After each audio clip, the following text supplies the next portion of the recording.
在国企里面上班啊，一个月呢扣完五险之后呢，只有3000块钱，还有必要待下去吗？到底要不要辞职呢？最近呢，一位朋友就向我求助啊，他说呢自己是在一家国有企业单位里面上班，一个月呢扣完五险一金之后呢，能够到手的钱呢大概只有3000块钱左右，就问我这样的工作呢还有没有必要再坚持下去？我们很多人呢，可能就从表面来看，3000块钱的工资并不算很高啊，在大城市里面有可能根本就生活不下去啊，因为今天的消费水平相对来说是非常高的，3000块钱呀，可以说是确实是不属于一个高水平的收入，相反呢，可能就属于非常较低的一个收入水平，尤其是在武汉，像在上海、深圳这些大都市里面啊。但是呢，我们在考虑一份工作的过程中啊，它其实呢不应该单纯的只去考虑所谓的一个工资收入啊，因为除了工资收入啊，有很多单位，特别是国有企业单位，这些里面是有很多隐性的一些收入和隐性的一些奖金福利的啊。而你把这些奖金福利收入呢全部计算在内，通常情况下呢会比自己的整体收入，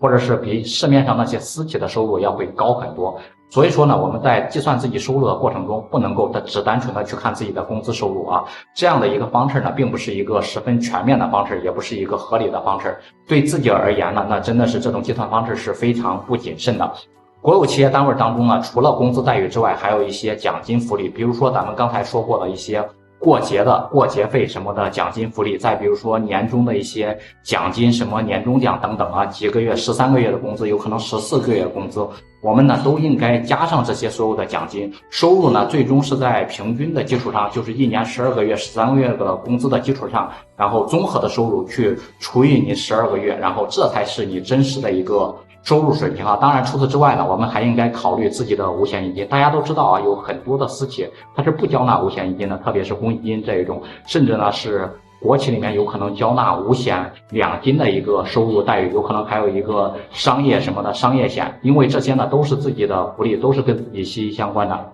最终呢，五险一金呢都是给你自己交纳的，你将来呢是有可能可以享受到一个高额的退休养老金的。这个国企的养老金，包括他们编制内的养老金跟私企里面的养老金，真的是差距特别的大。同时呢，还有可能还会拥有企业年金的一个补充养老金的一个待遇啊。那么就是我们综合考虑这件事情之后呢，所以说这样一看的话，你是不是就不觉得自己3000块钱的工资偏低了？任何一个人呢，尤其是刚刚毕业的应届毕业生，他可能并不了解职场的一个基本逻辑，总认为呢3000块钱工资这么低，我一个大学生就值3000块钱的工资，也真的是太气愤了。而且有的同学呢，他可能能够拿到一个更高的工资水平，比如说去私企能够达到5000块钱的收入，7、8千块钱甚至过万的一个收入，真的是非常羡慕人家去私企那些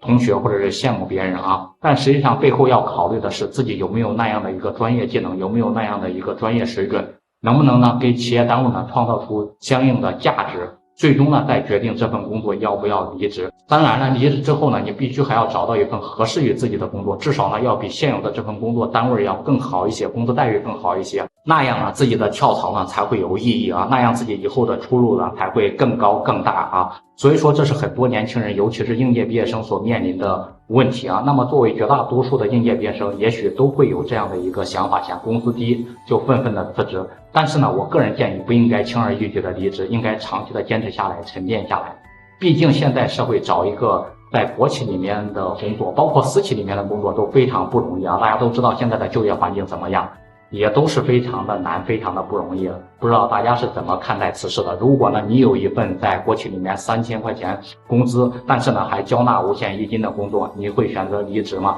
你会选择去外面闯一闯吗？欢迎大家在评论区里面留言讨论。